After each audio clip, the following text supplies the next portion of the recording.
Est-ce que le cinéma c'était mieux avant? On vous a concocté un top 10 des cinéastes actuels qui nous passionnent le plus. Alors on a volontairement exclu des réalisateurs encore en activité techniquement, comme Tarantino ou Keshish, mais dont on considère que le prime est un peu passé, pour ne garder que des réalisateurs ou réalisatrices qui sont soit selon nous actuellement vraiment au top de leur carrière, soit dont le meilleur est encore à venir. Alors en 10e position, moi j'ai mis le power couple du cinéma français actuel, à savoir Justine Triet et Arthur Harari.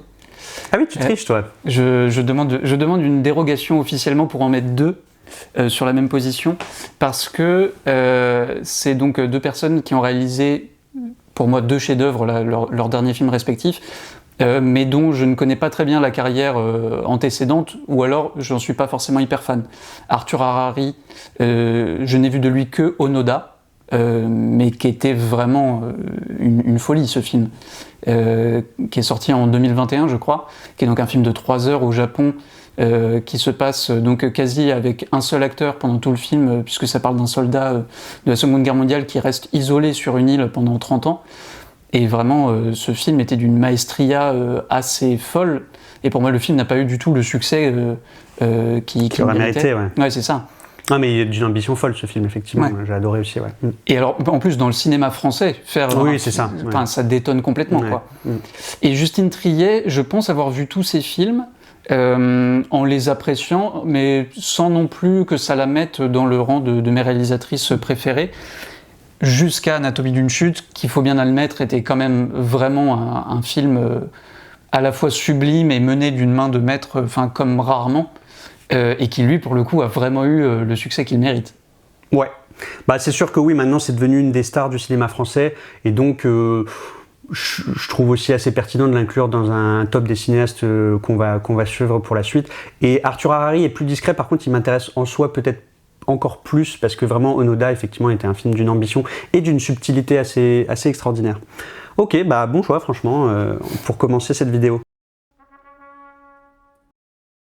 Donc moi je vais poursuivre par Andrew Haigh, qui est un cinéaste qui a sorti en début d'année le film Sans jamais nous connaître, qui est un film sur la rencontre de deux homosexuels qui baignent un peu dans leur solitude, chacun de leur côté, et qui se rencontrent ils sont voisins en fait, dans leur immeuble ils se rencontrent. Et c'est un film qui au départ a l'air de rien, mais qui va se faire de plus en plus noir et mélancolique.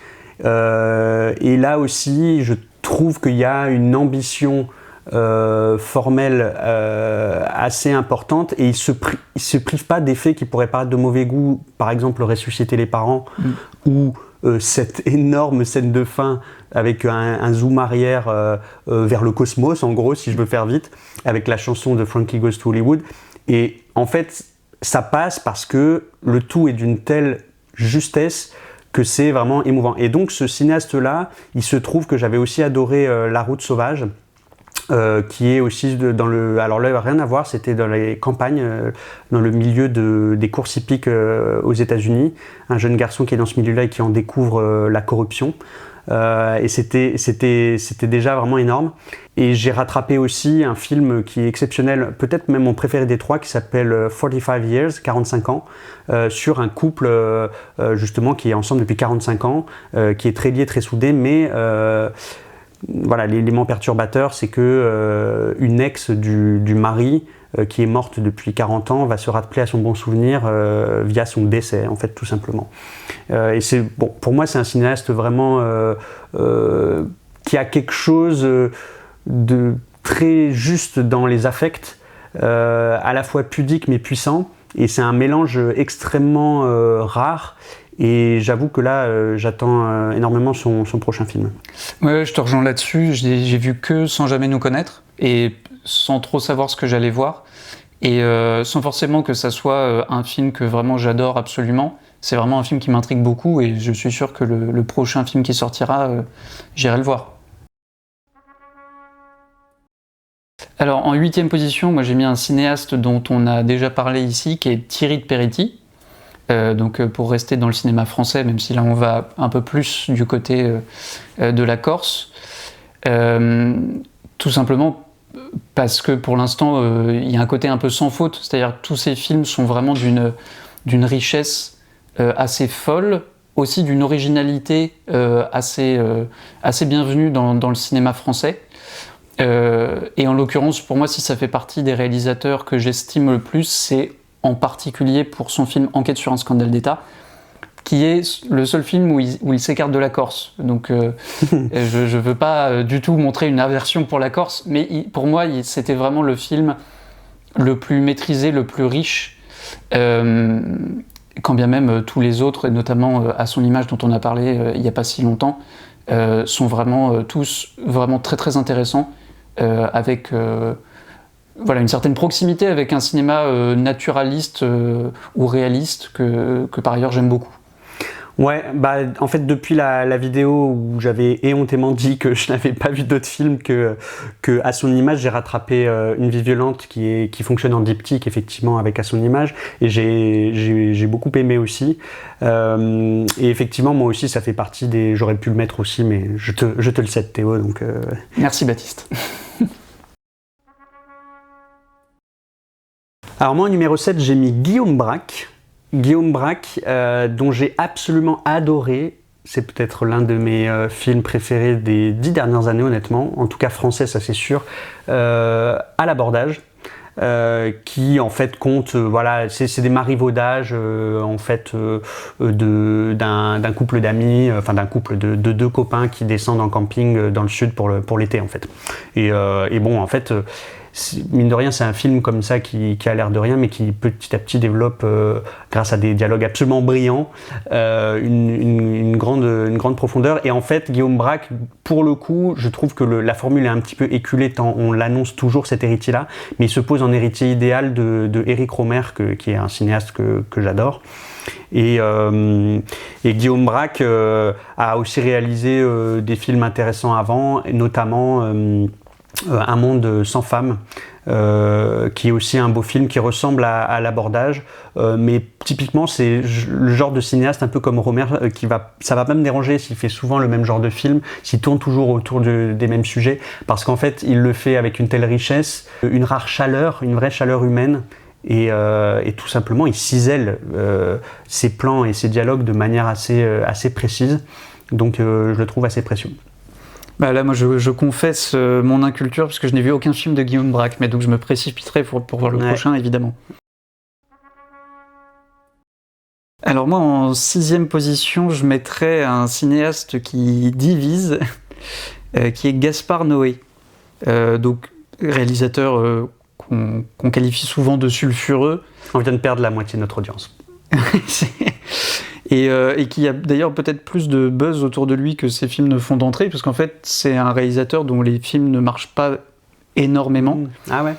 Et alors moi c'est un réalisateur que j'ai souvent trouvé vraiment passionnant à regarder, pas dans tout, notamment moi peut-être que je m'oppose à pas mal de ses fans là-dessus, mais je suis quand même plus admirateur de ce qu'il a fait dans les années 2010 que ce qu'il a fait dans les années 2000.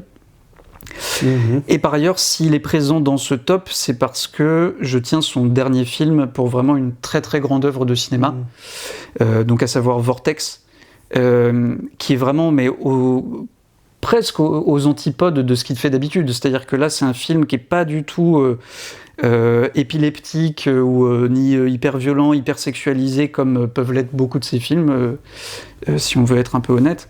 Là, c'est vraiment juste l'histoire d'un couple de vieux qui va lentement vers la mort, un peu comme Amour de Haneke. Ouais. Et le film a la particularité de se dérouler, je crois, à 100% en split screen. Qui est quelque chose qu'il avait déjà expérimenté avec son moyen-métrage précédent, Lux Aeterna. Et pour moi, dans cette proposition-là de forme, de mise en scène par split screen, il y a vraiment énormément de choses, et surtout énormément de choses qui fonctionnent très très bien. C'est-à-dire que pour moi, c'est un film qui démontre que on peut faire tout un film en split screen, et ce sera un film tout aussi riche que des films, des chefs-d'œuvre qui se passent en écran, en mono-écran, j'ai envie de dire, et que même la perte d'information qu'on peut avoir à essayer de regarder un écran puis l'autre, en fait dit aussi quelque chose du réel, quoi. On a toujours une vision un peu parcellaire du réel, Et pour moi, en fait, c'est vraiment cette idée de mise en scène fourmille de potentialité et vraiment d'un génie réaliste, pour le coup, et que je n'ai jamais vu nulle part. Alors moi, pour le coup, Noé, c'est un réalisateur que j'évite consciencieusement depuis longtemps, parce que en fait, j'ai lu beaucoup de textes en fait sur Enter the Void ou sur Irréversible, et en fait, ce sont à chaque fois des textes qui étaient tellement précis dans leur écœurement vis-à-vis de ce cinéaste que j'ai vu exactement ce que moi je pourrais probablement ne pas du tout aimer, et donc je l'ai évité, c'est-à-dire que je n'ai vu aucun film de Noé.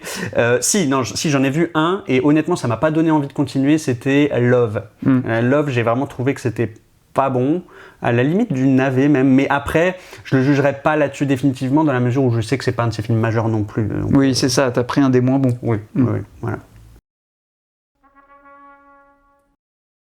Alors moi, de mon côté, j'ai pris Paul Thomas Anderson, le cinéaste américain. Honnêtement, c'est sans doute l'un des plus grands cinéastes contemporains dans le côté un petit peu réception critique, estime cinéphile, moyen quand même accordé parce qu'il a un crédit à Hollywood, ses films ont un certain budget, il y a une ampleur visuelle, il y a toujours une ambition, il multiplie les sujets, il fait pas de films pareils. Ça fait partie de ces réalisateurs qui aujourd'hui peuvent se permettre d'aller toujours un peu explorer quelque chose d'autre, et de manière toujours singulière, pas forcément très mainstream, et d'en avoir les moyens à disposition. Ouais. Donc ça, c'est assez précieux. Ouais. Pour le coup, et alors de ce point de vue-là aussi, il s'inscrit un peu dans la filiation d'un Kubrick, qui est un réalisateur évidemment important, j'aime pas absolument tout de ce qu'il a fait, mais quand même, quand on fait le contre, The Master, There Will Be Blood, Punch Drunk Love, c'est une comédie, ça n'a rien à voir. Le dernier aussi, alors que j'ai moins aimé, Licorice Pizza, mais il faut quand même avouer que c'est incroyable de passer de The Master à Licorice Pizza. Et avant ça, il avait fait Inherent Vice aussi, qui est intéressant. Et donc là, je suis impatient de voir son prochain film. Alors, on connaît le titre de son prochain film, et qui sera avec Leonardo DiCaprio. Donc, ça s'appelle The Battle of Bacton Cross. On ne sait pas du tout le sujet encore pour l'instant. Mais voilà, il va sortir en 2025. Donc, lui, pour le coup, c'est une actualité qui va très vite nous atteindre. Donc, tant mieux, tant mieux. Alors ensuite, dans mon top, là, moi j'ai mis Albert Serra, qui est entré de manière fracassante dans ma vie avec Pacifiction en 2022, qui a été vraiment complètement invisibilisé quand il a été présenté en compétition au Festival de Cannes, et qui pour le coup a vraiment été sur le devant de la scène critique, en tout cas, au moment de sa sortie quelques mois plus tard. Toujours pas de succès public malheureusement, mais ça c'est vraiment un des films que je tiens pour mes films préférés de tous les temps. C'était quand même vraiment d'une maestria rarement vue, tant dans les dialogues que la mise en scène, que la conduite narrative, un réalisme qui frise avec l'onirisme, enfin le jeu d'acteur aussi qui était absolument fabuleux, et qui tient, on le sait parce qu'il en parle beaucoup, à des méthodes très très particulières où les acteurs et les actrices fonctionnent avec une oreillette en fait, où Serra leur dit en direct leur texte, ce qui les empêche de trop préparer et de trop cabotiner, de trop faire aller dans le surjeu. Et donc depuis, j'ai regardé un peu les autres films de sa carrière, et notamment les premiers, et c'est spécial, hein. C'est quand même vraiment particulier. Parce qu'il a notamment fait son premier film, je crois, Honneur de cavalerie, sur Don Quichotte et Sancho Panza, et en fait, pendant 1h30, on voit Sancho Panza et Don Quichotte qui se baladent, quoi. Et c'est à peu près tout. Rebelote après avec son film sur les rois mages, où on voit les rois mages rejoindre du coup Jésus. Mais voilà, il marche, quoi. Enfin, il se déplace, mais il n'y a pas beaucoup de dialogue, et il est allé ensuite vers des films avec plus de dialogue, plus de narration, mais disons que c'est vraiment un gars qui sort de la marge du cinéma, et qui arrive maintenant à faire des films narrativisés avec des dialogues, des acteurs connus, parce que dans Pacifiction il y avait Benoît Magimel, et qui garde toute sa singularité et qui pour moi en fait concilie le meilleur des deux mondes, quoi, du cinéma expérimental et cinéma mainstream en fait. Et exactement, c'est ce que j'allais dire sur Pacifiction. C'est vraiment assez incroyable à quel point il a fait un film expérimental qui pousse certains curseurs à fond. Comme tu dis, de ces dialogues que les acteurs reçoivent en direct, qui doivent un peu improviser, mais aussi avec une ambition formelle qui est assez rare là aussi dans le cinéma français. Et effectivement, il y a ce côté un peu surnaturel qui convient parfaitement à ce mystère qui plane, un mystère un peu géopolitique en fait, en réalité. C'est-à-dire qu'il parle vraiment là de quelque chose de très vaste potentiellement sur les îles françaises un peu en déshérence, en périphérie de la mondialisation, et donc ce préfet qui est aux prises avec ça et qui est campé par un Magimel, c'est son meilleur rôle, je pense que c'est son meilleur rôle. Et c'est vraiment un film assez extraordinaire. Si vous l'avez pas vu, allez le voir. Et donc de facto, rien qu'avec ce film, j'aurais pu aussi le mettre dans mon top. C'est un film, je pense, vraiment important dans le cinéma français, et qui est d'autant plus décalé que Albert Serra est catalan, il me semble.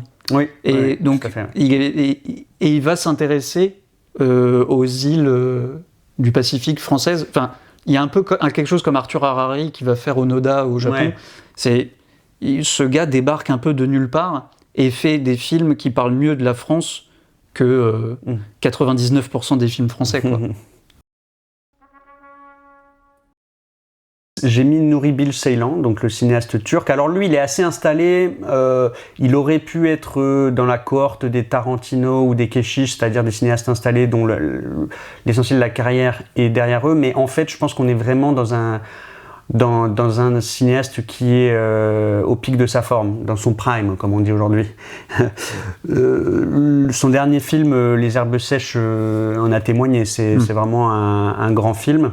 Et alors, lui, Ceylan, il s'intéresse depuis toujours, en fait, à des personnages d'intellectuels qui sont coincés soit à leur corps défendant, soit volontairement dans les campagnes. Avec l'environnement rural qui les entoure, il y a souvent des intrigues qui confinent parfois au thriller, comme dans le dernier où il y a une intrigue de ce prof qui est accusé en fait de harcèlement en fait. D'être un peu trop proche d'une de ses élèves. Trop proche d'une de ses élèves. Et typiquement là, dans ce dernier film, il bifurque constamment, où en fait on n'est jamais, on pense se retrouver face à un thriller, puis en fait finalement il bifurque à nouveau. Et donc il aime bien en fait confronter des personnages dont la moralité est loin d'être exemplaire à des situations qui réclament justement un dilemme moral. Et de ce point de vue-là, c'est passionnant. Et puis, c'est tout simplement quelle splendeur visuelle. Ça a toujours été ça. Et même dans des films plus petits, comme Ouzak, qui est un de ses films de sa période précédente. Et peut-être son film le plus ample que je recommanderais en premier, c'est Il était une fois en Anatolie. Qui est vraiment là pour le coup un thriller d'une ampleur assez folle, qui commence tout doucement mais qui prend petit à petit en ampleur, et c'est un cinéaste assez extraordinaire. Je sais pas quand il va retourner, parce que c'est vrai qu'il prend de l'âge, mais je pense quand même qu'il pourra encore tourner, à mon avis, 4 ou 5 films sans problème. Et alors la réalisatrice dont j'attends le plus le prochain film, c'est Lucie Borletot, qui n'est pas extrêmement connue. En tout c'est cas, original. Elle n'est pas aussi connue, notamment que Nuri Bilge Ceylan, qui a eu une Palme d'Or, ou que les autres du top qu'on a pu mentionner. Mais c'est vraiment une réalisatrice donc française qui gagne absolument à être connue, qui n'a pas encore fait beaucoup de films. Je crois qu'elle est au début de la quarantaine. Moi, j'en ai vu 2 que j'ai trouvé. Il y en a un que j'ai trouvé très bon et un autre que j'ai trouvé incroyable. Celui que j'ai trouvé très bon, c'est Chanson douce, donc qui est l'adaptation du livre de Leila Slimani qui avait eu le prix Goncourt, qui est donc un film avec Karine Viard, qui est un film un peu thriller hitchcockien, j'ai envie de dire, sur une nourrice en fait, qui débarque dans une famille pour prendre soin des 2 enfants, et qui est en fait adapté d'un fait divers absolument tragique. Et vraiment toujours avec des propositions de mise en scène, avec des dialogues hyper bien travaillés, avec des jeux d'acteurs et d'actrices vraiment ciselés à la perfection, sans jamais en faire trop. Donc voilà, film à la fois hyper abordable et en même temps vraiment hyper bien travaillé, quoi. Et en l'occurrence, la raison pour laquelle c'est peut-être la cinéaste qui m'enthousiasme le plus en ce moment, c'est pour son dernier film, qui s'appelle À mon seul désir, que j'ai trouvé tellement réjouissant et tellement précis. C'est un film, en gros, qui se déroule dans le milieu un peu des nightclubs érotiques parisiens, grosso modo. Parisiens, il me semble, ouais.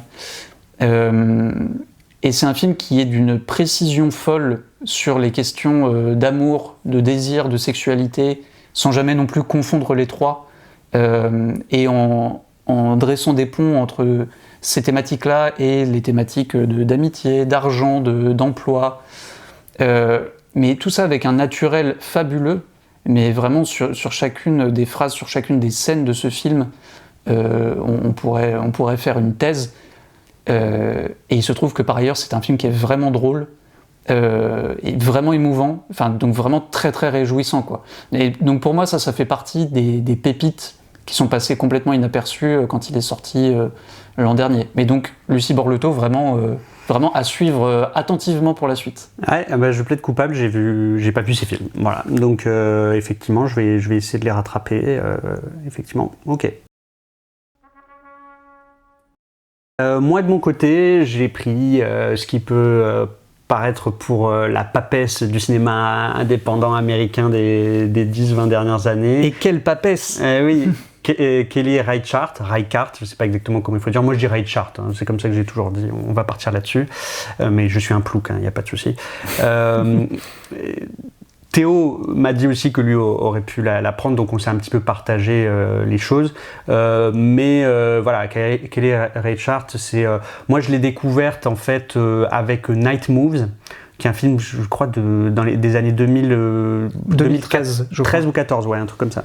Et qui est un film sur des militants écologistes radicaux qui vont faire un attentat en fait contre en tout cas une action pour détruire un barrage. En Oregon.